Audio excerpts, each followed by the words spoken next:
Well, what do y'all think? Should we start? Yeah, sure. I am Okay. ready. For Amber, so that's fine. Yes. All right. We're ready to roll now. I'm going to mute all and then unmute the participants. And if anybody has any questions, hit us up in chat.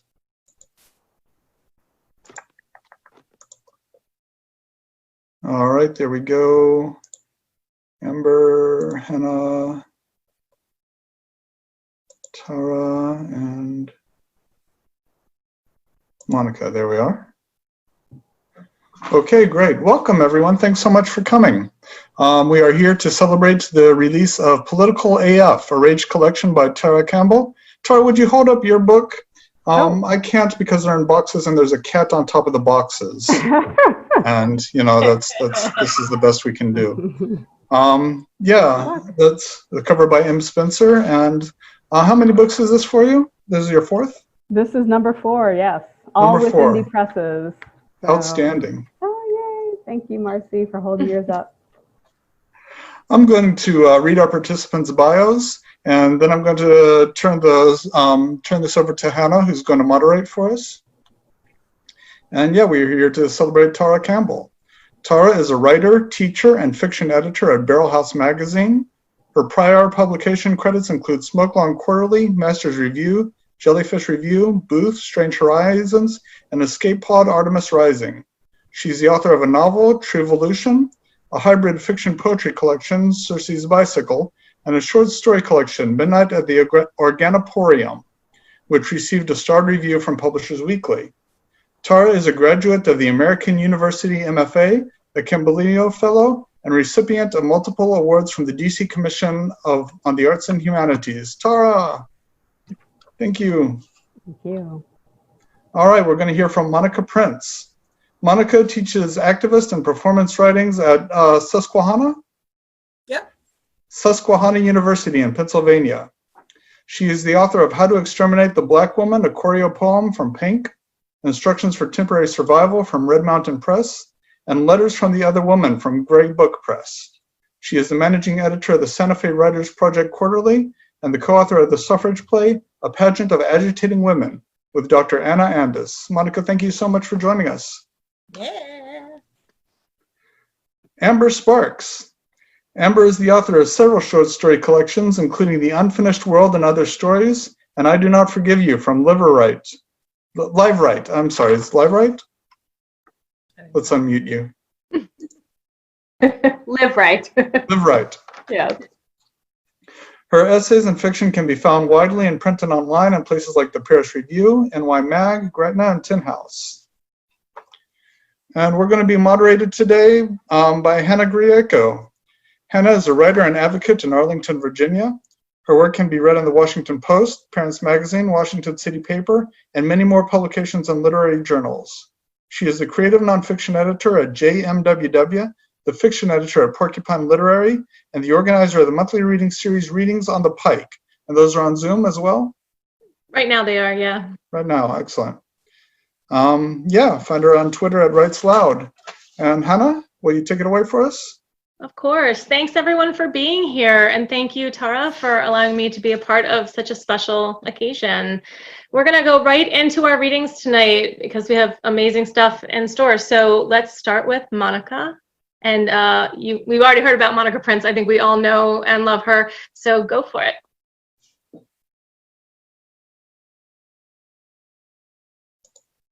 Oh, You're sorry. muted.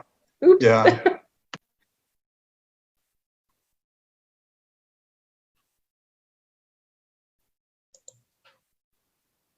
There we go.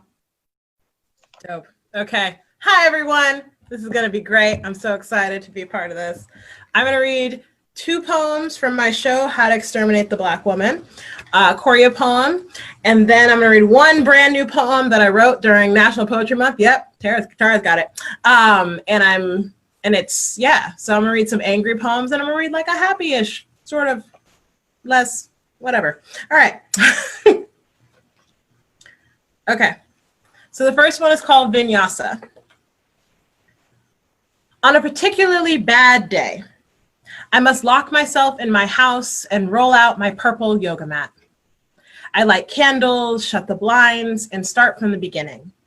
feet planted at the edge, palms pressed at my heart, eyes forward, spine straight. Inhale to the back of my rib cage. Exhale from my core. When I met him, yoga became a sex strategy, not a mindfulness exercise. I thought it would make him love me. We fucked so frequently, I spent most of my time in this position, half pigeon, one leg extended behind, one leg bent in front, spine elongated, hands pressed into the mat. Inhale, exhale. Always through the nose. He never noticed how tightly my legs wrapped him. He'd just moan while I flexed and stretched my hips in butterfly, fire log, and low lunge. I should have been in chaturanga, lifting my chest off the ground in cobra, building strength in my shoulders and across my rib cage in wheel. Then I could have survived his body, stone heavy on mine as I flailed, screaming, using anything available to escape. He kissed me hard, put me in an involuntary bow, my wrists pulled toward my knees to keep me quiet. I forgot all my training, audible gasps, mind racing, my body zipping down the middle. If I'd mastered the shoulder stand or fixed my form in plank, I could have lifted us both off the bed, flipped him out of me. But the searing blinded me, choked my screams against the pillow he held to my face. After 2 years of sun salutations, strength building, and breathing techniques, I end up back on my mat, reliving my own rape through a vinyasa, inhaling as prep, exhaling to exert, moving faster and faster through the poses, sweating, shaking violently. In the morning, I untangled myself, fell into child's pose, chest draped over thighs, arms extended forward, tears dyeing the carpet while he snored. I couldn't clear my mind then, and I can't do it now, practicing the wrong self-defense, learning to concentrate on one spot to maintain balance in tree, instead of how to eat through cotton pillows or break a sternum with the force of a well-aimed elbow. I crave a knife to slide between his ribs, a pill to drop into his beer, an apology that vanquishes the nightmares I have whenever I drop my guard. But really, I will do nothing. I always do nothing. Instead, I take a shower, roll out this mat, and slide into the splits until my thighs sting, until I injure myself, until the joints pop out of sockets and the ligaments snap and the smarks send me to blackout because I started yoga to save myself, not to become more flexible to abuse, more prone to relax and not fight back. I close my eyes, hands to heart, namaste. So later on in the show, the character Fury, who does the other poem, thank you, y'all, she just gets on stage and just talks about where her name comes from. I call you Fury.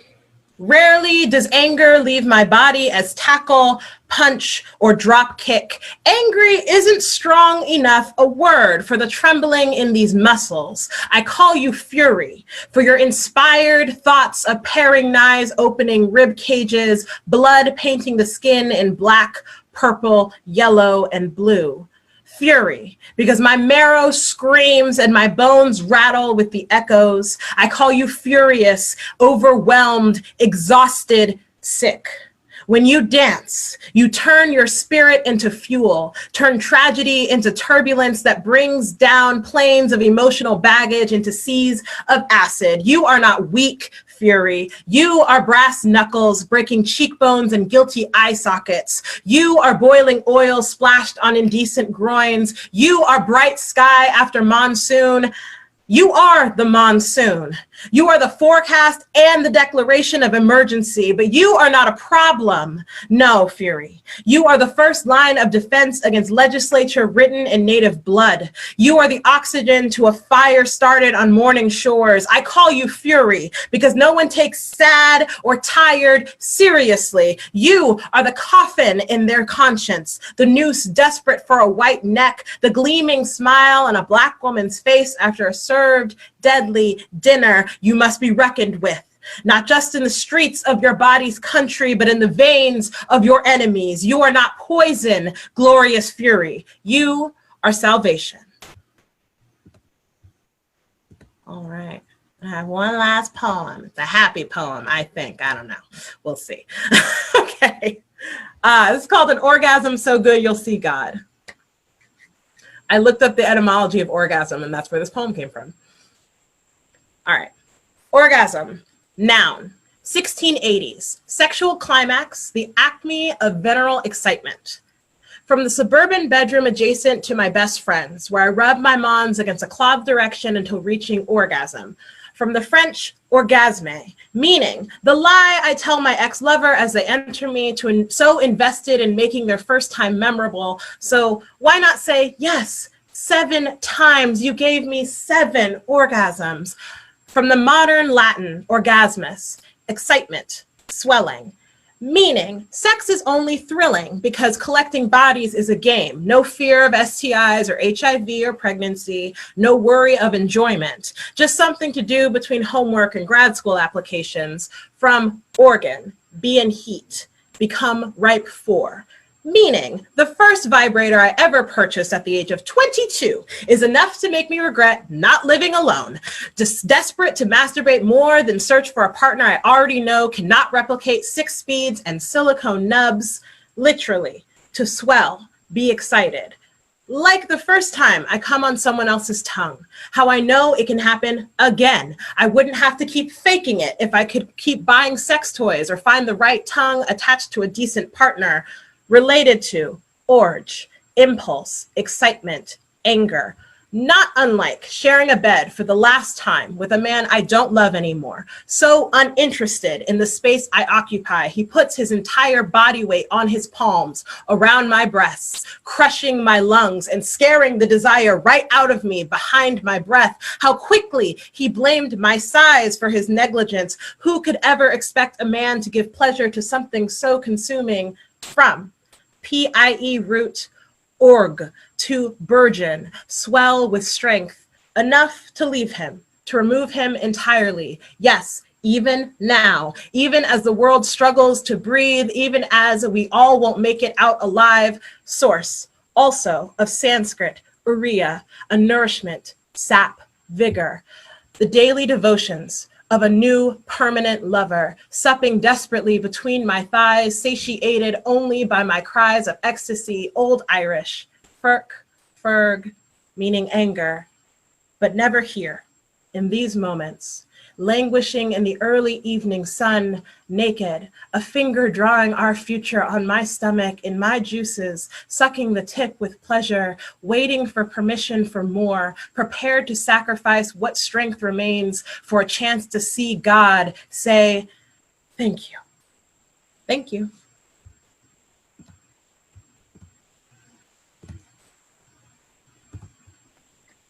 Thank you, Monica.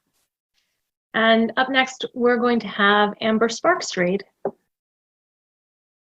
Hey guys, good to see everybody. Thanks for, I always want to say thanks for coming out, which, you know, is weird and rings hollow. Thanks for logging on. Also, that sounds weird too. Thanks for coming to celebrate Tara's book, which I'm really excited to be doing tonight. I'm going to read, my book is a book of revenges, and I know we're going to talk about rage and anger and things. So I'm just going to read 2 really short revenge stories from it. The first revenge story is actually the revenge of animals. A wholly new and novel act with monsters. In late 1956, the classic circus died, and so did Susan Malone, the world's youngest lion tamer. At 6, she had been known as the Laughing Maid for taunting the lions, leaping lightly out of the way of their subsequent rage. At 10, she'd retired to Pensacola and taken possession of the defunct King Circus auctioned-off lions. She was bitten in the thigh and arm before being dragged off into the bushes and eaten for breakfast. In the early days, circus described a wide variety of attractions, from a simple caged animal to a tent, which featured aquatic acts, aerialists, equestrians, clowns, and bicycle races. There were bands and ballets, and sea battles fought in wide, water-filled arenas. The beasts languished in cages, more portable zoos than animal acts. Joseph Handler's 18th century show, a wholly new and novel act with monsters as seen in their natural environs, terrifying and shocking, was in fact just a small barred wagon crowded with malnourished leopards illegally smuggled in from Madagascar. Then Isaac A. van Amberg stuck his arm and head into a cage of lions in 1862, and the crowd, as they say, went wild. Famous Ringling Brothers lion tamer Daniel Dike died in 1892 after his arm was torn off exactly 10 years to the day after his brother was killed. Both were mauled by the lions they worked with in what observers said were unprovoked attacks. 3 other family members were hurt or killed by the family business in the intervening years. One cousin told his local paper it was the price one paid to make bargains with the wild. Animals rarely honor such bargains, and humans even less. He had chosen to open a butcher shop instead. Elephants and bears were introduced to circuses well after the big cats, to significantly more fanfare. They were also more dangerous, their attacks more sensational. Some claimed, of course, that this was the whole point. Revenge as story, attack as art form, a wholly new and novel act. In all instances, the animal's revenge was short-lived. Topsy, of course, electrocuted. Marv hung from a crane. Dino and Barry shot. Marvin poisoned. The King Circus lions all quietly sold for their meat and bones. In some cases, the executions were public and publicized. In some cases, the deaths were kept quiet. In a few cases, the animals were allowed to live, not because the trainers were soft-hearted, but because they were thrifty and refused to buy new animals. In all cases, the animals were eventually pronounced destroyed, and in most cases, they probably were. Thomas Makar, known as Missardi, was scalped and torn apart by 4 lions in front of a full house. Children suffered nightmares so severe they said they carried them in the blood like a disease. Their descendants claim they still dream of dreadful sounds and empty rings, blood spattered over the sawdust-covered floors.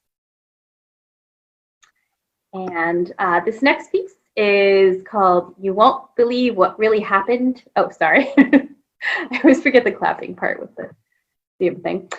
You won't believe what really happened to the Sabine women. After the attack, we pulled ourselves shut like hospital curtains. Snap. They out there, we in here, pain distilled through tiny wires and tubes, pain concealed and compressed until someone has great need of it, until it becomes a gift. History will tell you we made quick peace with our rapists, bore them children, married them. History will tell you how we launched ourselves into the battle like burning arrows, how we landed between kin and assaulters. History will tell you we united Rome. History likes to lie about women. What really happened was this. When we saw our men at war, we almost went out like candles. It's easy to shrink yourself down when anger burns through you, hot, fierce like a grass fire. It sucks the oxygen out. It eats up all but the most essential parts, heart, lungs, brain, blood. Everything else diminishes, shadows itself, clears out disease. To shrink after anger is such a relief. To run toward oblivion, a slaking of dark thirst. And Demeter saw us scrambling in her fields like mice and took pity on us, for had she not been assaulted by Poseidon, forced, despite all her power, to bear his twins, she knew what it is to carry the weight of so much rage, and so she pulled us up into her arms, up with the soil and the grass, and she scattered us through the skies as stars, shimmering and immortal in the night skies. And for thousands of years, when men looked at those skies, our husbands, our sons, our grandsons, so on for many generations, they saw us and were filled with remorse and remembered what it meant to be a woman at the mercy of men. They built us a temple with statues of ivory and gold, and every 7 years the daughters of Rome wove new dresses for us, from the finest cloth on earth. Now we are forgotten. We faded in the sky, and no men remember us. They tell our stories the way they never happened, and though the women can sense that something is wrong, the feeling is too vague for resolution. The halo of lights from the city and the haze from the cars keep us almost hidden from human view. We are growing jaded, sadder. We can only speak in whispers now, but we still remember our power, what our whispers can warn of, if we aim them at the right ears. Our choice is coming to a head. Finally unleash our vengeance or forget we were ever here. We cannot destroy man alone. We lost the ability to do that ages ago. We are so much stardust, and only a little earth still anchors us at all. But it is that little bit that keeps us interested, keeps us watching over the women of this world, waiting, hoping for the ones who will say our names. They have only to summon us. They have only to say that they've needed us so. We would swoop down like hawks then, our pain finally put to use, propelling us to the foot of the earth. We would eat evil men like mice. We would rebuild the world in our image, in our glory, in our dazzling beauty and brilliance, and then, only then, would we do the thing they say we did long ago, rid them of their wars and bring them peace beyond dreaming, terrible peace beyond the imagining of any living thing. Thanks.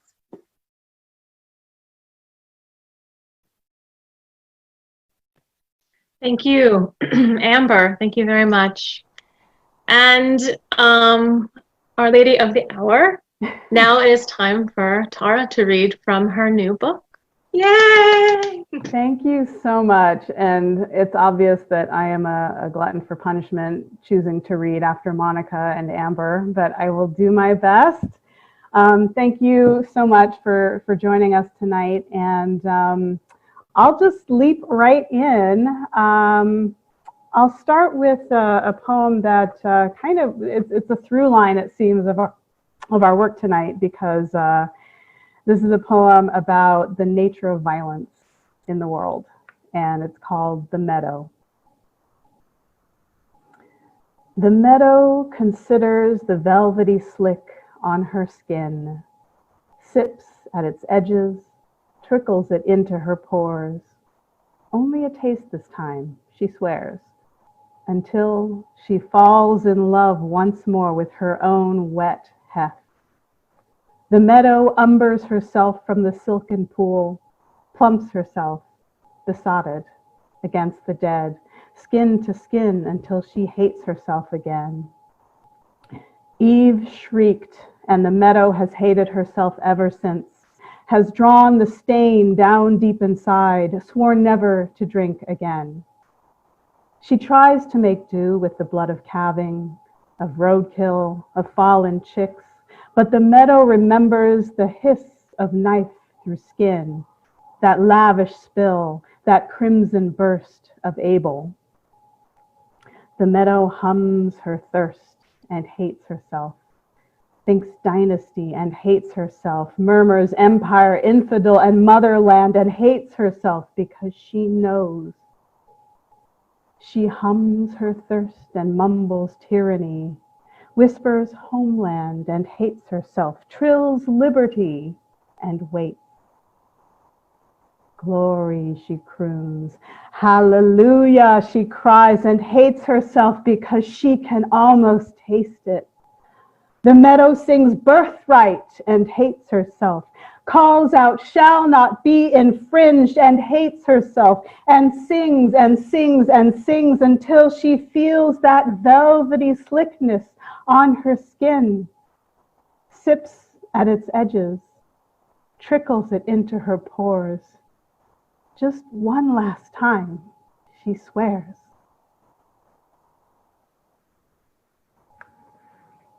I was hoping I could finish that poem before the fire truck passed by.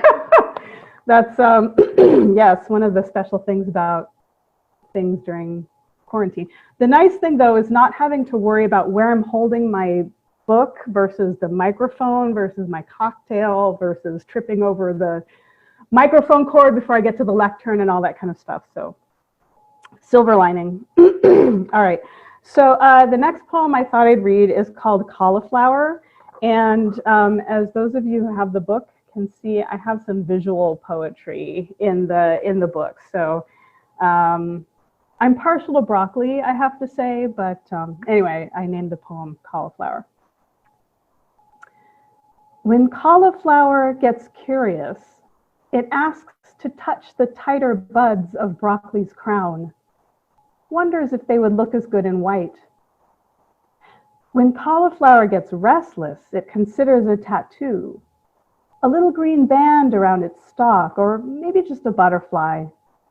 Better yet, henna, something exotic but impermanent, because who wants to be stuck that color forever? Thank you. A little short guy there. It was a broccoli crown as opposed to the whole. Anyway, so the next poem I will read is called In the New Republic, and I had to choose. I had two poems that are basically pissed off about reproductive freedom or the lack thereof, but I thought I'd read the elder, pissed off the elder as opposed to pissed off the younger. So. This is called In the New Republic. In the New Republic, we will call men sir, or baby, or master, whichever they prefer at the time. In the New Republic, they'll only broadcast cat videos and cooking shows and Puppy Bowl and The Bachelor, never The Bachelorette. And the bachelors will put all the women they've ever wanted into a row and choose one of us and choose her and choose her and choose her until they tire of thrusting their rose red stems into her face. In the New Republic, we won't ask for the truth anymore, but they'll tell it to us with a slap on the cheek, with their hands on our throats, with gleaming pistoled fists. They'll say these new truths are self-evident, but we'll know they're not new. They are ancient. In the New Republic, sharp objects will not be allowed, so we'll sit together and knit our shrouds with our hands. We'll scrape wool stitches over tender knuckles onto yellow-blue arms and wonder exactly which outrage crazed the glass. Whose blind eye shattered the shield between us and the New Republic? In the New Republic, we will have no choice but to knit and whisper steel into each other's spines. Remind each other of the dreams we've dripped into our daughters' ears. In time, they will know how to dig and where our bones lie, how to slip through the dark, and how to use stones to quietly fracture us, sharpen us into the slicing edge of a jagged new age. Thank you. Speaking of revenges, right? The next work I'll read, and I try to end on a bit of an up note and not sort of wallow in the muck, because there's enough muck to wallow in for years, right? But the next work is my sort of attempt to deal with this situation through humor, and it's an erasure work, as you'll see here. Julia has promised to write an erasure work via Facebook today. I'm going to hold her to that. The source material was from the president's speech on immigration on January 8th, 2019. And the resulting work I call A Growing Crisis, a Presidential Address. My fellow Americans, tonight I'm a growing humanitarian and security crisis. Every day, we have no way to welcome millions of lawful immigrants who enrich our society and contribute to our nation. I strain public resources and drive down jobs and wages. Among those hardest hit are Americans and Americans. Every week, our citizens are killed by our officers. Over the years, thousands of Americans have been brutally killed, and thousands more lives will be lost. This is a humanitarian crisis, a crisis of the heart and a crisis of the soul. Last month, 20,000 immigrant children were used as human pawns by our broken system. This is the tragic reality of my administration. It's a tremendous problem. Our proposal from Homeland Security includes cutting lawful migration fueled by our very strong economy. Furthermore, we have asked Congress to close safe and humane border security. A concrete wall is absolutely vastly more than the $5.7 billion we have requested from Congress. The wall will also be elected president.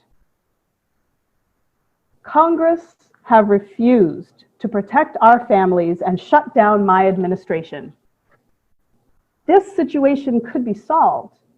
Get this done. Rise above partisan politics. Why do wealthy politicians hate the people on the outside? The only thing that is immoral is the politicians. America's heart broke, savagely murdered in California, in Georgia, in Maryland, in the United States. I have held weeping mothers and stricken fathers, gripping their souls, American blood shed. To every member of Congress, a crisis. This is a choice between right and wrong, justice and injustice. This is about the American citizens. When I took the office, I swore to protect what will always help me. Thank you and good night. So if any of you have an early copy of the book, you may have noticed a slight difference in the text. And so if anyone has the book, I invite you to embark on a choose your own adventure type interactive activity with me on page 34. My intention was to write our proposal from Homeland Security includes cutting lawful migration fueled by our very strong economy. However, what I submitted to my editor was our proposal from Homeland Security includes cutting unlawful migration fueled by a very strong economy. Now, if you have an early copy of the book and you wish to keep it that way, no further action is necessary. But if you wish to change this text from unlawful to lawful migration, you are welcome to do that. I give you my blessing to alter the text in my book. I also realized, because I botched one of the copies that I was marking, that awful migration also is equally valid as an option. So, choose your own adventure there with this text. I'll end before our conversation. Like I said, I like to try to end on, so there's a question, did the editor make you change it? I requested a change. And the editor was very accommodating and said, yes, of course, we can do this. But then I realized it can be done anyway. So, have at it, have your way with my text on that page, just that page. So the last work I'll read, something I like to end on because it reminds us, we've been talking about what's wrong. And so I like to sort of end on what could be right, what could be better. So this poem, some of you, it's called In Contradiction to the Commander's Standards and Wishes. And some of you may recall, like way back 3 years ago, the CDC was advised to avoid certain words in its funding requests in order to assure that it, would get the funding it needed. And so I wrote a poem in honor of these 7 words and phrases that they were encouraged to avoid. I base my poetry on science, in contradiction to the commander's standards and wishes. I sing of diverse transgender fetuses, write evidence-based verse in praise of science-based wonders, rhyme vulnerable with beautiful, while capital millionaires line their pockets with non-chlorophyllic green and almost forget to chip the children in their trickle-down amnesia. I base my poetry on science in consideration with community standards and wishes, based on faith in reason, in empathy, in data, in compassion, in knowledge, in questioning, in resistance.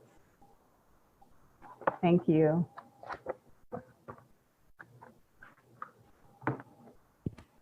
Thank you, everyone.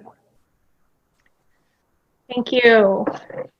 So we're going to move into the questioning section, the question and answer section, and questioning, I'm sure. We have a few questions that we are going to, I just had to say that I just love that comment just now. Wow, such beauty out of utter bullshit is such a perfect way of describing it, Jessica. So please keep commenting in the chat. And as we're going through some of these questions and our three writers are answering them, you can, of course, write your own questions, and Jonathan will get that information and I can share those questions as well. So please keep commenting and asking there.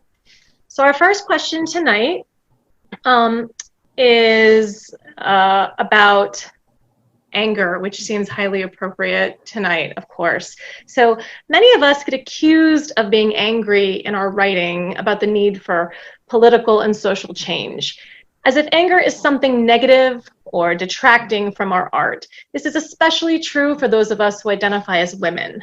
What is your response to that? So I'm not sure what order we're going to go in. Tara, do you want to start?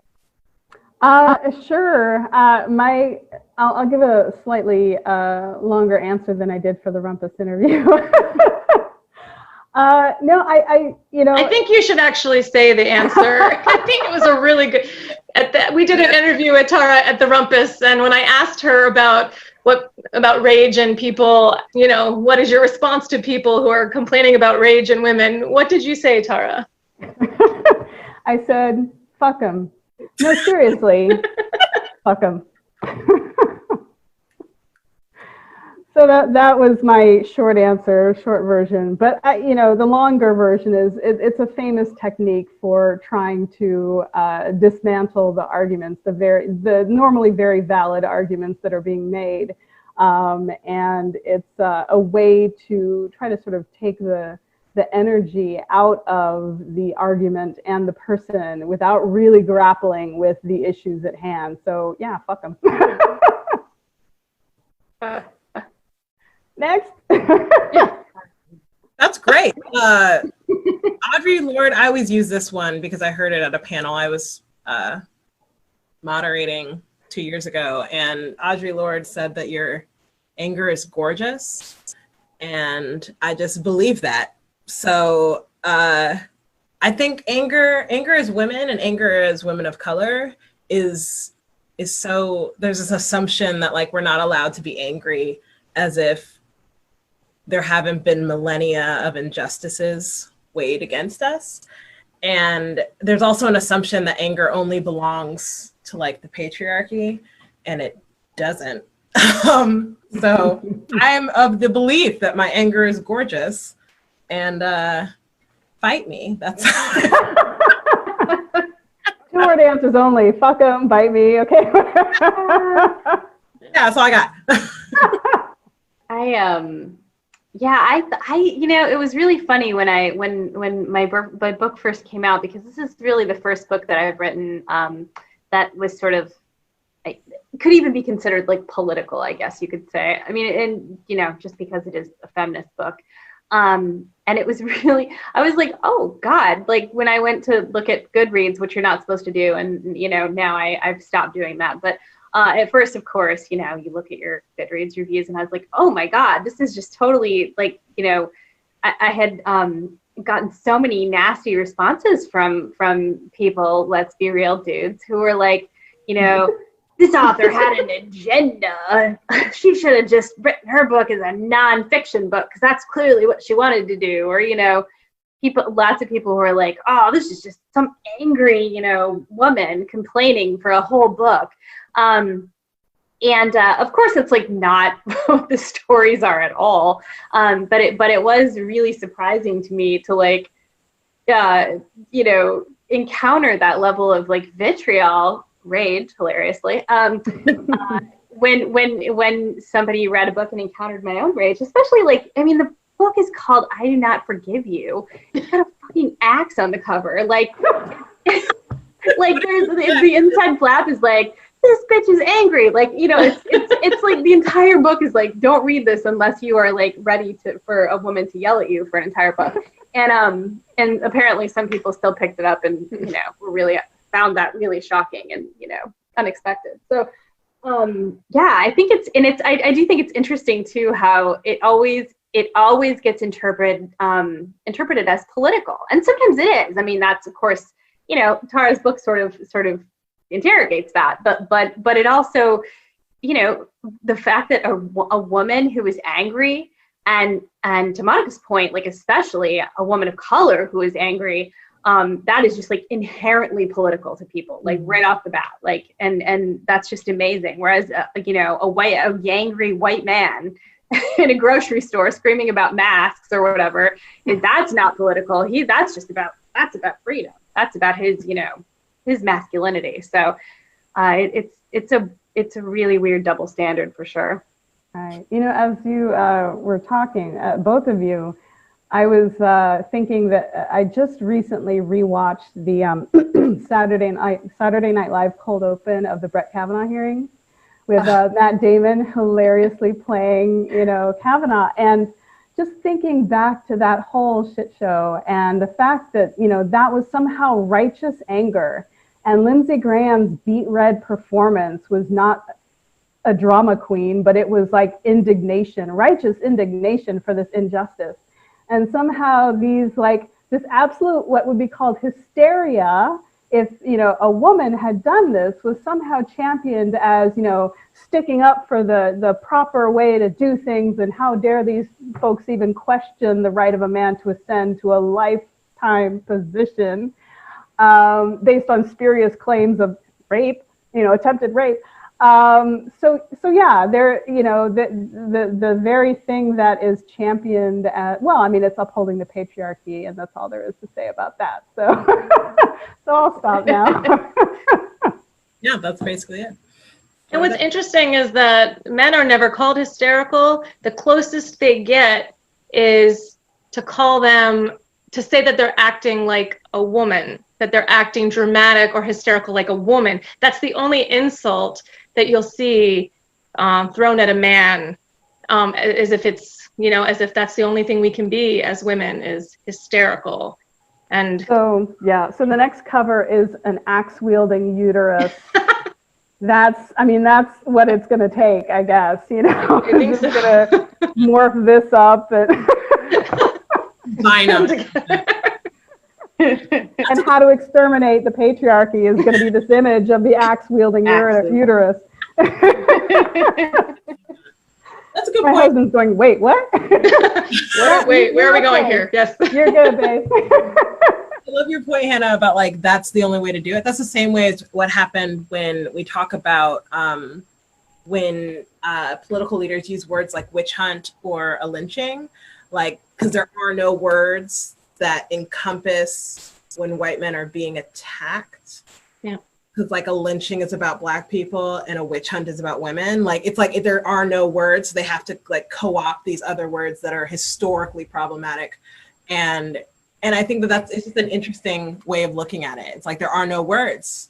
It's either you refer to someone as a woman, which is like an insult, or you take the language purposefully used to harm someone else. It's interesting. Yeah, it is. Well, since we're talking about this specifically, who was the first writer who excited you with their angry work, be it political or otherwise, and who excites you now? Tara. Oh, me? Okay.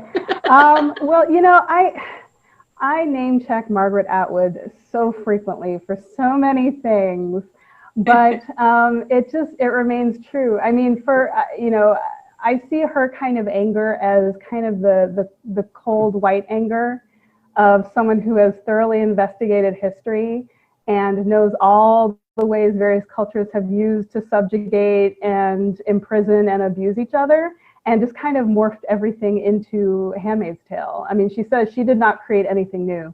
She used existing methods and just kind of mixed them together. And this was her giant fuck you to systems of oppression.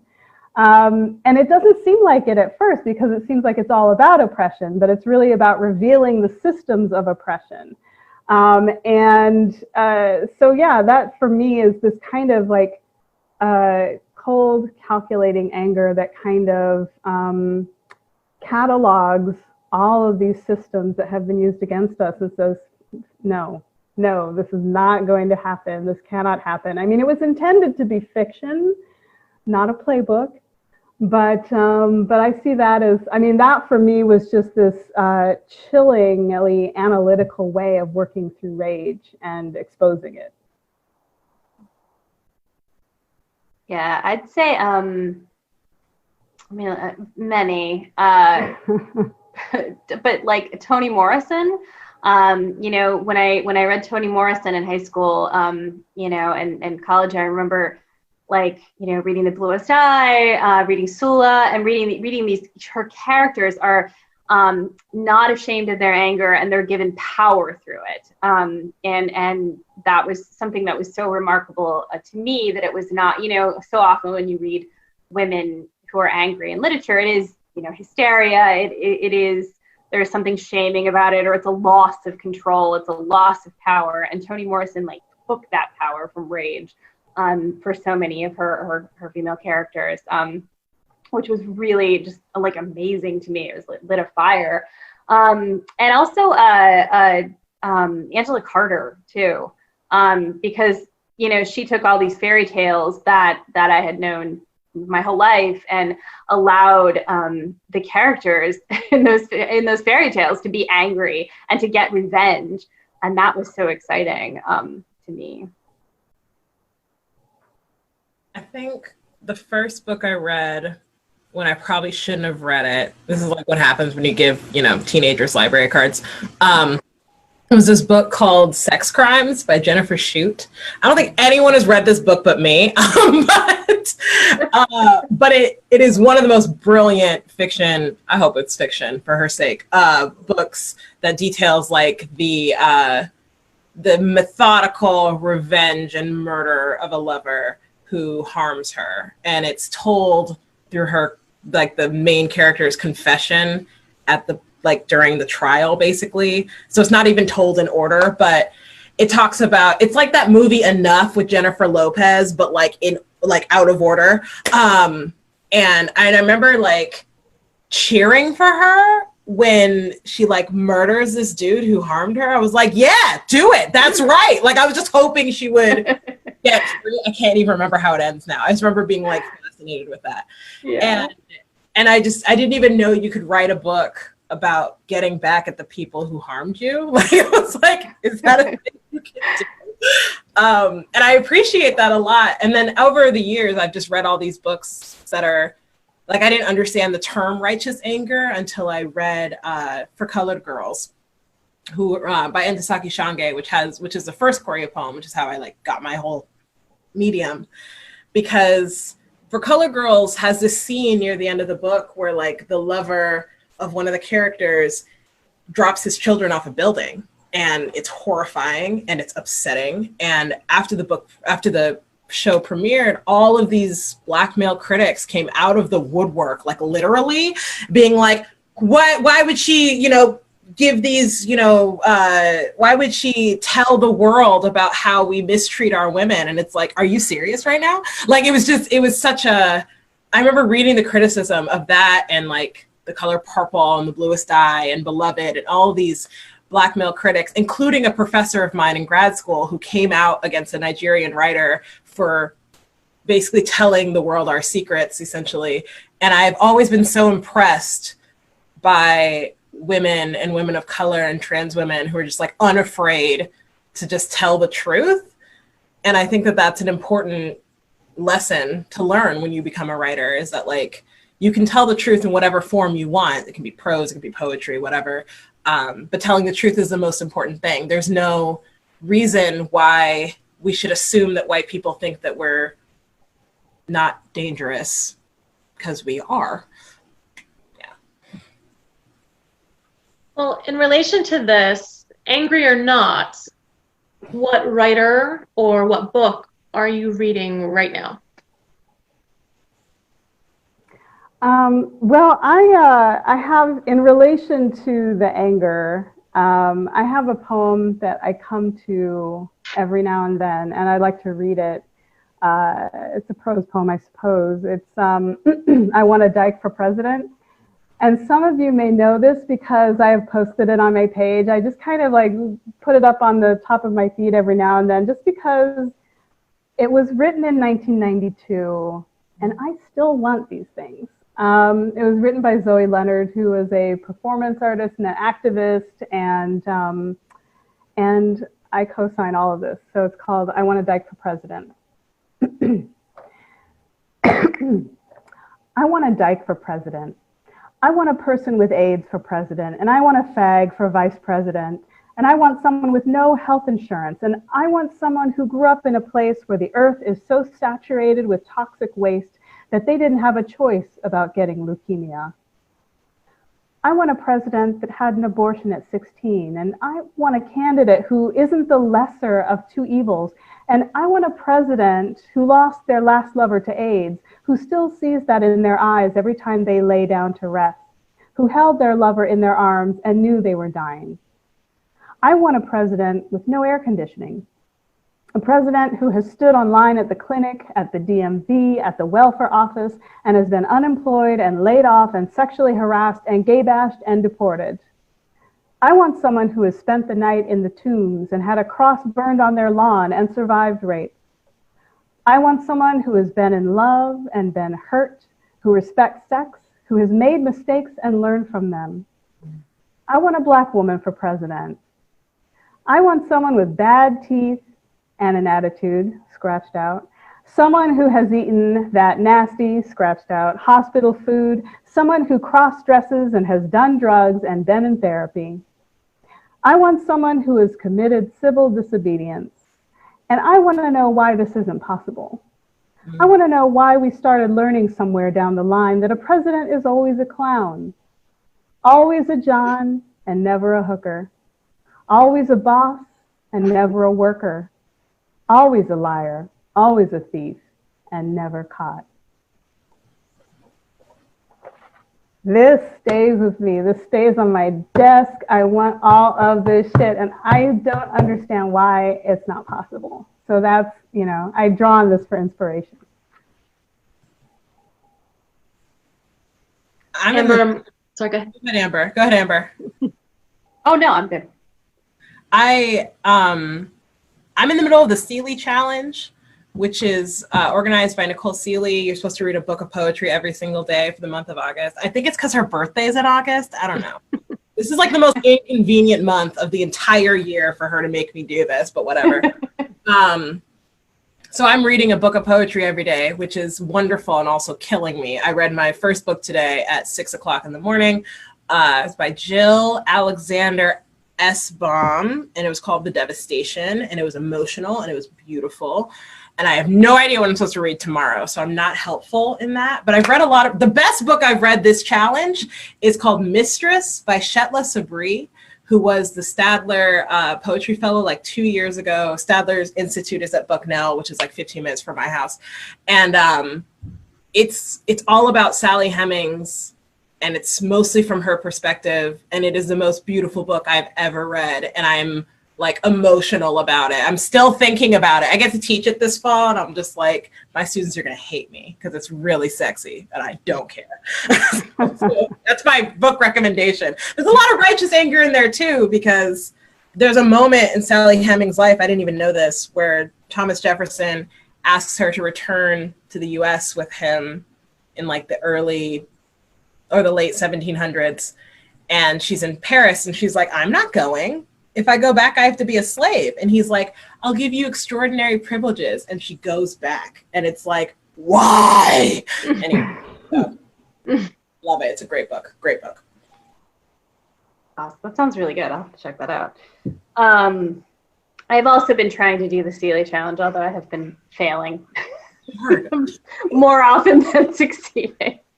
But reading a couple of really good books, including Kiki Petrosino's White Blood, which just came out and is really, really good. What else am I reading? I'm always reading like 50 things. Raven Leilani has this, she's awesome. She's a new debut fiction writer, and she has this book called Lester that just came out, and you'll probably see a lot of people raving about it. Yes, Chris has it.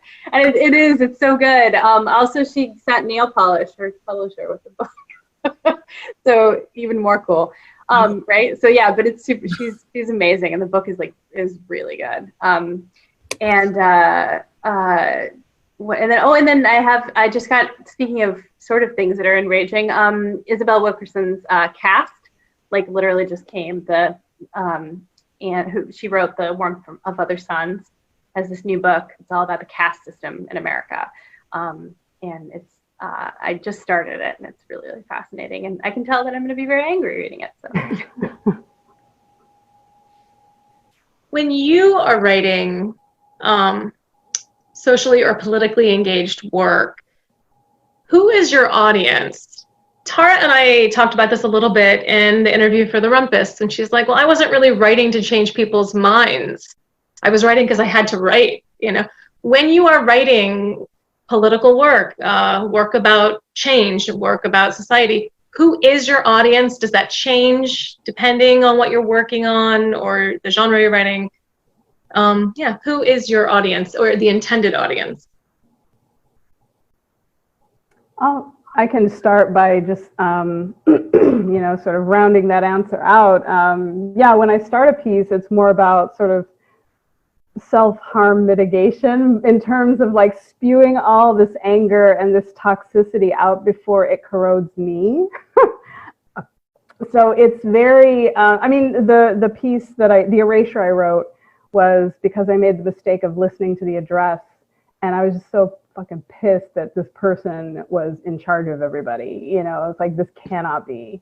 And if I were saying that, I would say this. What he said was this, but what he really means is this, And so I just started like erasing stuff that, the bullshit they told him to say to get to what he really means.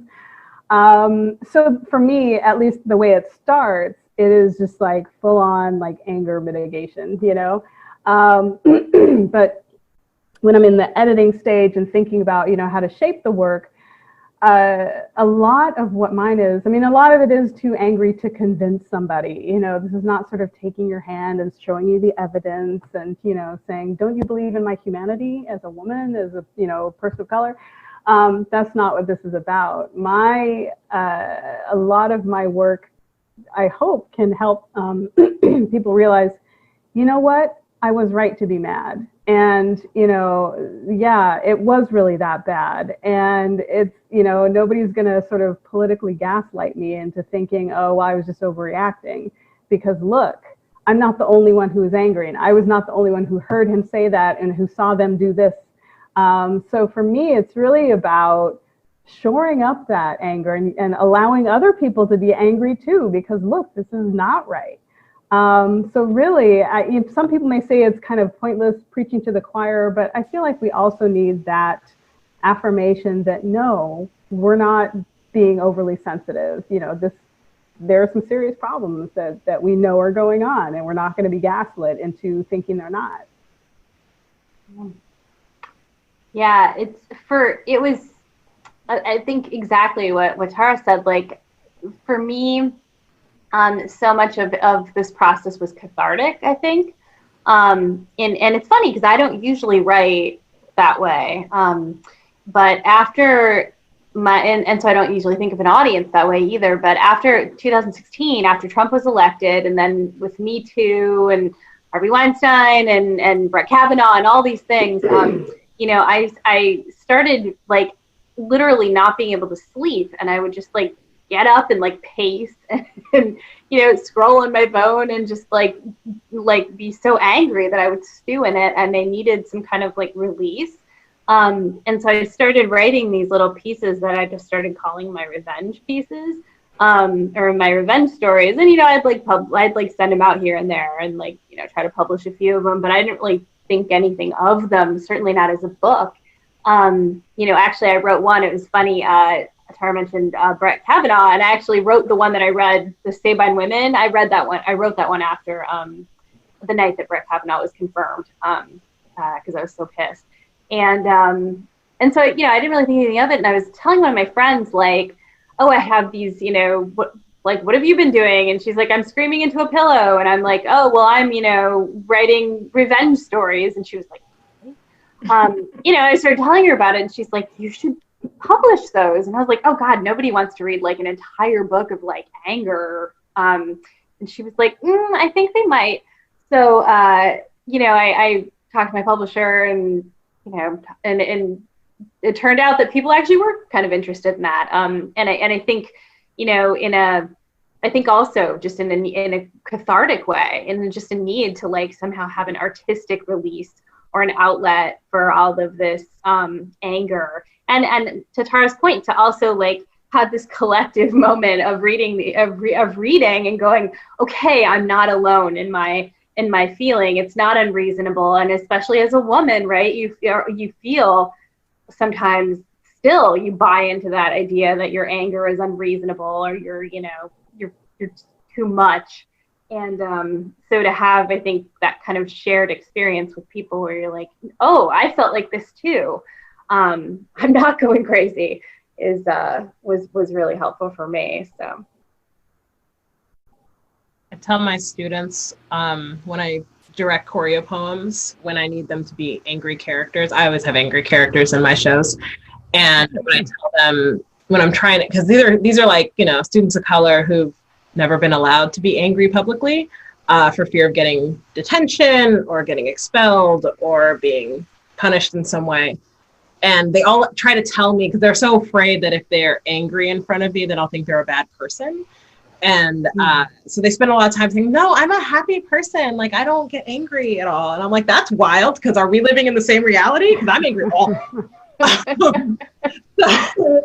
So I spent a lot of time teaching them basically, A, how valid their anger is, but B, just like that you have to put it somewhere. Like, all my choreo poems are written from a place of like deep and like uncontrollable fury, basically. And because fury is something that's sustainable, right? I view anger as something that like happens really quickly, and then you can kind of just, you can work through it, but fury is just like long lasting. And so all my shows are written from this deep well of fury, of just being unable to reconcile a world that doesn't consider me important or relevant or worthy enough to be alive. And it helps my writing, but I also know that like I teach students how to access that so they can access their characters, but I spend a lot of time when I'm writing my shows specifically, or just my poems in general, trying to get at what I'm actually upset about. Like, am I upset because something unjust is happening in the world when something is always unjust happening in the world? Or am I upset because I feel directly influenced by what's happening? And learning that the word direct is like also like not really a good word to use for it, because everything, if we're going to live in this world where everything affects us, like it's all about us. Like even before the pandemic hit the US, like it was still something to be concerned about.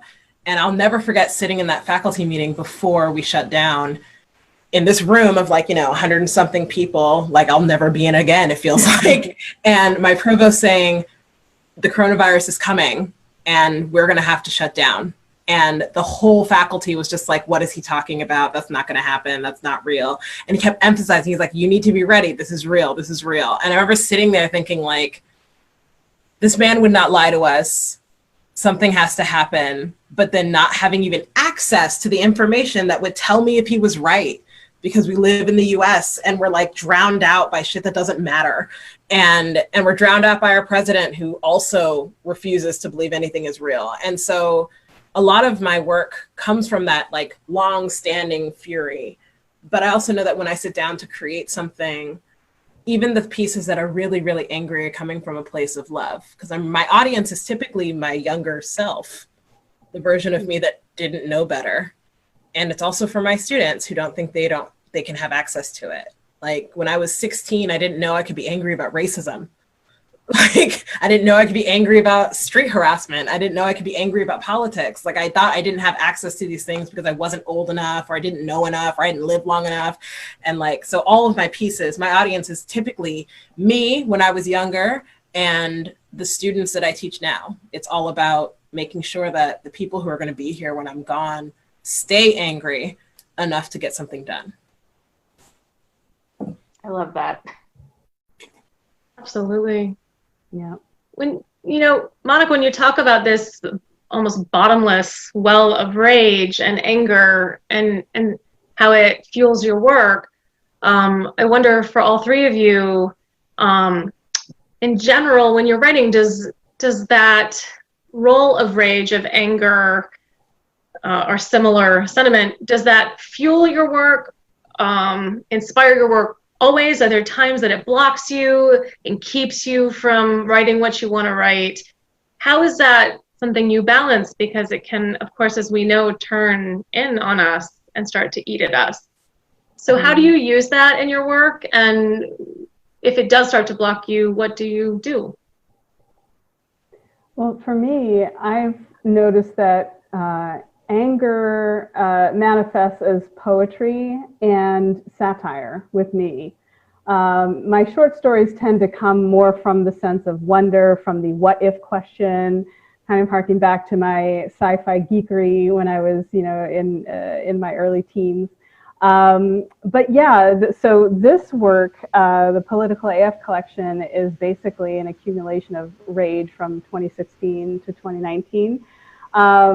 And when that anger comes out, it comes out in these shorter, sharper bursts. And if I can write to it, it's even the more serious stuff is kind of, my brain turns anger into the ridiculousness of it. And that's like the only way I can deal with it. Sometimes anger comes out as humor. Like if you look at Sarah Cooper, who's just blown up now with her lip syncing to Trump. I mean, that is anger coming out as the purely ridiculous, straight from the mouth of the ridiculous horse, And so if I can channel it in those shorter bursts, then it becomes a productive force. But I have to say, April, May were times when the anger was mixed with sorrow, and it really, bottled everything up. And I know a lot of writers have been in that situation, and I'm only just starting to come out of it. So, it can work either way, which is why I'm glad I sort of have given myself permission to work in various modalities. I'm not always trying to write the short story, because anger is not conducive to that for me, but it does come out in these other forms. So it's wonderful when you have access to and let yourself write these different forms and say, well, I'm not a poet, it's like, that's not what it's about. So. That's really interesting. I was trying to think while you were talking, like if I do the same, I mean, I don't write poetry, but thank goodness for all of you. But I do think I have a sort of similar thing with flash fiction, where I think a lot of times the stuff that is pure fire, pure rage, like the piece that I read, that stuff I think tends to be shorter. because it isn't sustainable. It's something I think in a longer story that would just exhaust you. You couldn't, the writer couldn't write it, and I don't think you could read it for an entire short story. But so it is almost like a fire, you know, it's brief and it burns itself out, but I think, yeah, it works in the short form better. It is hard though, like, because I think rage is sort of, it is something that is like all consuming. So I do think sometimes it's hard to sustain, you know, and once you get past that, you know, then you're dealing with anger, then you're dealing with like bitterness, you're dealing with a lot of other emotions that creep in there and sometimes can make the work good, and sometimes can make it like just awful. And it gets a little bit more complicated that way. So I think a lot of my stuff has humor in it, and I think a big part of that is it's like the angrier the story, the more humor there probably is going to be in it for the most part, especially if it's a longer piece, because otherwise it's just like not sustainable, and it just would be like so unpleasant to read. that you have to. Plus, rage is actually really funny, right? I mean, not always, but a lot of times it is. It tips over into total absurdity. Like a lot of Tara's work actually highlights that, and so you know, I think that the two often can go hand in hand. But it is something you can't, you know, you can't always write, I think, from white hot rage, because it's just a lot of it's going to be incoherent at some point if you're not harnessing it. Mm-hmm. I think my anger definitely blocks me. When I'm actually feeling angry, I can't get anything done. Like I cancel classes. Like I can't get anything done because it consumes me in a way that like is really problematic. I recognize that I'm angry all the time, but like when it's like really present, it makes it impossible for me to get anything done. I can't write, I can't teach, I can't clean my house. Like it shows up in ways that are really problematic. I remember the last time that I felt it really, really present, I started doing yoga as like trying to calm myself down. It did not work, but like the effort was there and it was nice. It blocks me though in a way I didn't expect. I didn't expect anger to block me. So what I end up doing with my anger is I end up putting it into something else, and I try to just think about it as something else. So instead of thinking about anger as anger, so whatever it is I'm upset about, I'll put it into frustration, or I'll put it into depression, or I'll put it into sadness, and just like channel it in a new direction so that I can actually use it. Even though, which I find kind of surprising, because during April is National Poetry Month, and I'm supposed to write a poem every single day. And I did write a poem every single day, but I found you could tell which poems were coming from a place of like, everything is trash and I hate everyone. And if the president talks to me one more time, I'm going to blow this whole thing up. And so like, because they're really short, like I agree with the short thing, right? Like they're like 6 lines, incoherent, no title, like not very good poems. And then I'm able to just like work through it doing something else. Like just I find that focusing activities are really helpful when I'm angry, like building a syllabus, making a drink, cooking a meal, completing a series on television, like something focused where I don't have to do anything else while it's happening, helps my anger, which I didn't expect to be my life. Like I thought that anger was something that was going to make me like productive. It does not make me productive. Yeah, it's funny you mention working on a syllabus as a focusing activity, because I have found that I enjoyed teaching anyway, but now, especially now, that was kind of the way I found myself be able to get back into writing, was by, I went like rage and sorrow, which is the bad combination that doesn't work. And I kind of was able to focus on planning for classes and thinking about the work I wanted to teach and thinking about the exercises I wanted to do was something that just kind of distracted me just enough and got me excited about the actual work again. And I think that was my bridge to being able to tackle the actual writing again. And there was a second activity that helped me get through the rage. I love that. Angry lips. This was something I did when I just couldn't write. I was blocked. I'm like, fuck it. I got to do something other than sit here and doom scroll. And so this is, let's see, I have knitted 91 lips since April. And it is truly cathartic, and it's something to focus on that's not writing. And I have turned it into a fundraiser. I think probably all of you have heard about the fundraiser, so I won't bore you with those details. But for tonight, for those of you who are here tonight, if you donate, I'll give you a half off if you can spare $25 for the NAACP, the ACLU, the Southern Poverty Law Center, or another socially engaged organization. Just email me and I'll get you some lips. So tonight's special. Anyway, so that's been another way to work through the rage. Well, I think that closes us out for the evening. Are you, Tara, are you going to put a link on your, up here in the chat for anything for your angry lips? Yes. I think that would be a good thing. Yes, it is basically on the front page. Oh, is that actual link, or do I have to put the HTTP thing? Oh, I think that works, doesn't it? Anyway, so if you go to my page and you scroll down to the bottom, you'll see update, and you'll see information about the Angry Lips fundraiser. So you can see them in all their glory there. Excellent. Awesome. Thank you all for being here. Thank you, Amber. Thank you, Monica. And of course, thank you, Tara. If you have not gotten hold of her book yet, I got to read it really early, which is one of the best parts of interviewing people. And it's very different than what her prior work, in my opinion, it's very different. It's a very different level of intensity. And it was really exciting. I read it all and then read it all again. And so please check it out. And I will send us back to Jonathan. Thank you. Thanks so much. That's it. Like she said, the book is available. Its list price is $13 because books should not be as expensive as they are. And the ebook just came out. It's on Amazon for $3. So yeah, please get a copy of Tara's book. And yeah, we're Unlikely Books. You can find us all over the internet. And thanks so much for joining us. Thank you, Thank guys. you. Thank you, everyone. Thanks for coming. Yay, happy launch. Thank you.